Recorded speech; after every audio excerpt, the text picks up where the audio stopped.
Delta seven நண்பர்கள் அனைவருக்கும் வணக்கம். இந்த பதிவில் பார்க்க போகிற படம் 2026 ஒரு இங்கிலீஷ் கிரைம் த்ரில்லர் படமாக வெளியாகி இருக்கிற டியூனர் படம் எப்படி இருக்குன்னு பார்ப்போம். இது ஒரு மியூசிக் சம்பந்தமான ஒரு கிரைம் த்ரில்லர் மூவி தான்.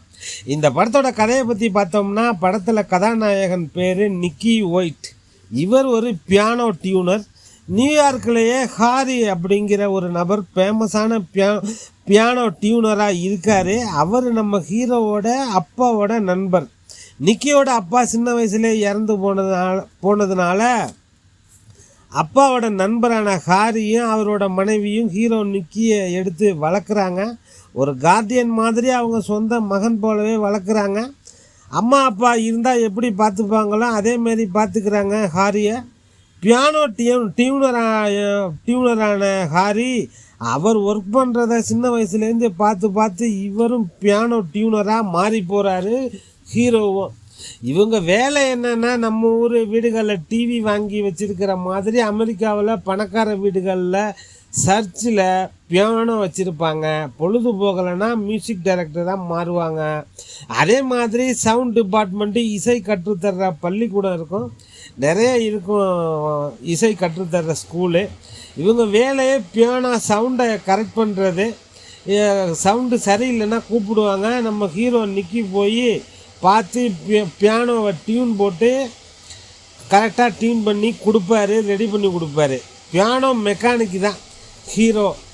நிக்கிக்கு பர்சனலாக ஒரு மெடிக்கல் ப்ராப்ளமும் இருக்குது. அது என்னென்னா, சில பேருக்கு காது கேட்காது. இவருக்கு உல்ட்டாவா ஒரு சொடக்கு போட்டோம்னா ஒரு பாம்பு வெடித்த மாதிரி அதிகமான சவுண்டு கேட்கும்.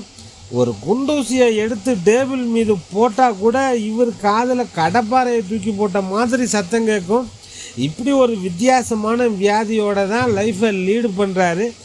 அதுக்காக இவர் சவுண்டு கம்மி பண்ணுறதுக்கு ஒரு செவுட்டு மிஷின் மாதிரி காதில் போட்டுக்கிட்டு திரிகிறாரு. அப்பப்போ ட்ரீட்மெண்ட்டும் எடுத்துக்கிறாரு.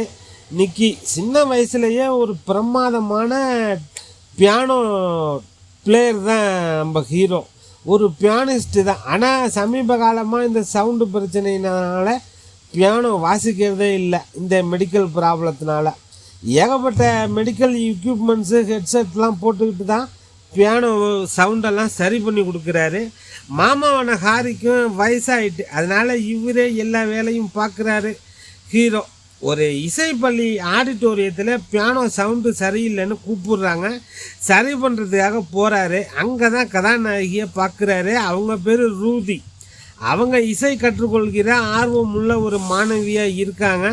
ஹீரோ நிக்கி டியூன் பண்ணுறதெல்லாம் பார்த்து அவங்க மிரண்டு போகிறாங்க. அந்த மியூசிக் நோட்ஸ் எடுப்பாங்க இல்லையா, அதெல்லாம் ஹீரோ போகிற போக்கில் அடித்து விட்றாரு.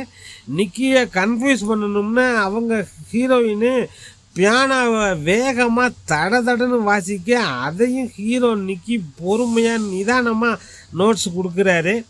அது வேற ரூதிக்கு இப்படி ஒரு கிளாஸு, இப்படி ஒரு பாடம் யாரும் நடத்துனதே இல்லை. எங்கள் ஸ்கூலுக்கே நீ தாண்டா ஹெட் மாஸ்டர்னு ரெண்டு பேரும் அதிலேருந்து ஒருத்தர் பிடிச்சி போய் காதலிக்க ஆரம்பிக்கிறாங்க. அதுக்கப்புறம் ஒரு பணக்கார வீட்டில் ஒரு பியானோவை டியூன் பண்ணி கொடுன்னு கூப்பிடுறாங்க. அங்கே போகிறாரு. ஒரே சத்தமாக இருக்கு, ரொம்ப பிஸியாக இருக்குது அந்த வீடு. என் மாடியில் என்ன சத்தம், அந்த சத்தத்தை நிப்பாட்டுங்க, அப்போ தான் பியானோவை டியூன் பண்ண முடியும்னு சொல்ல, நீ போயிட்டு ஈவினிங் வாங்குறாங்க. இவரும் போயிட்டு ஈவினிங் வராரு. அப்போவும் மாடியில் ஒரே சத்தமாக இருக்கு. ஒரு சேஃபை லாக்கரை திறக்க ட்ரை பண்ணுறாங்க, முடியல. காலையிலேருந்து முயற்சி பண்ணுறாங்க, முடியல. இப்போ ஹீரோ நிக்கி உங்களுக்கு என்ன பிரச்சனைன்னு கேட்க, அவங்க விஷயத்த சொல்ல ஹீரோ உடனே நான் ட்ரை பண்ணட்டுமான்னு கேட்குறாரு. அங்கே தான் 7:30 ஆரம்பிக்குது. ஓகே, முடிஞ்சால் சேஃபை திறந்து கொடுன்னு சொல்ல, ஹீரோவும் ஏற்கனவே ஹாரி இருக்கார் இவங்க மாமா, அவரோட லாக்கர் நம்பரை மறந்துட்டு தவிப்பார். ஓகே நான் திறந்து தரேன்னு சொல்லி லாவகமாக திறந்து கொடுப்பாரு. அந்த எக்ஸ்பீரியன்ஸை வச்சு இப்போ இந்த லாக்கரை ஈஸியாக திறந்து கொடுக்குறாரு. அந்த சேஃப் லாக்கரை திறக்கிறதுக்கு ஒருத்தன் வந்திருப்பான். அவன் ஹீரோவை பார்த்து பேசி, இவர் பியானோவை சரி பண்ணுனா டியூன் பண்ணி கொடுத்தா என்ன பணம் கிடைக்குமோ அதை விட 10 மடங்கு பணம் கொடுக்குறான், செலவுக்கு வச்சுக்க, இது என் கார்டு, ஏதாவது உதவி வேணும்னா என்னை வந்து பாருன்னு சொல்லிட்டு போகிறான். இப்போ ஹீரோ நிக்கி வந்து மெர்சலாகி மிரண்டு போகிறாரு. கஷ்டப்பட்டு 4-5 மணி நேரம் ஒரு பியானோவை டியூன் பண்ணுனா கிடைக்கிற காசை விட நமக்கு 10 மடங்கு கொடுக்குறான்னா அவன் இவங்கக்கிட்ட எவ்வளோ வாங்கியிருப்பான் அப்படின்னு யோசித்து பார்த்துட்டு அந்த பியானோவையும் சரி பண்ணி கொடுத்துட்டு வராரு. அப்போ தான் அவரோட மாமாவுக்கு ஹாரிக்கு உடல்நிலை சரியில்லை. $30,000 பணம் கட்ட சொல்கிறாங்க ஹாஸ்பிட்டலில். இப்போ ஹீரோவுக்கு வேறு வழியே இல்லை. பணத்துக்காக அந்த இஸ்ரேலை சேர்ந்த லாக்கரை உடைக்கிறாங்க இல்லையா, அவங்க கூட சேர்ந்து வேலை பார்க்குறாரு. இவங்க எப்படி இதுக்கப்புறம் வாழ்க்கையை புரட்டி போட்டுடுச்சு, அந்த லாக்கர் உடைக்க போய் வாழ்க்கையை எப்படி புரட்டி போட்டுச்சு அப்படிங்கிறது தான் மீதி கதை. ஒரு பியானோ பிளேயர் டியூனர் எப்படி திருடனாக மாறி போனாங்கிறது தான் இந்த படத்தோட மொத்த கதையே. அவங்க லீகலாகவும் சேஃபாக லாக்கரை திறக்கிறாங்க, இல்லீகலாகவும் திறக்கிறாங்க.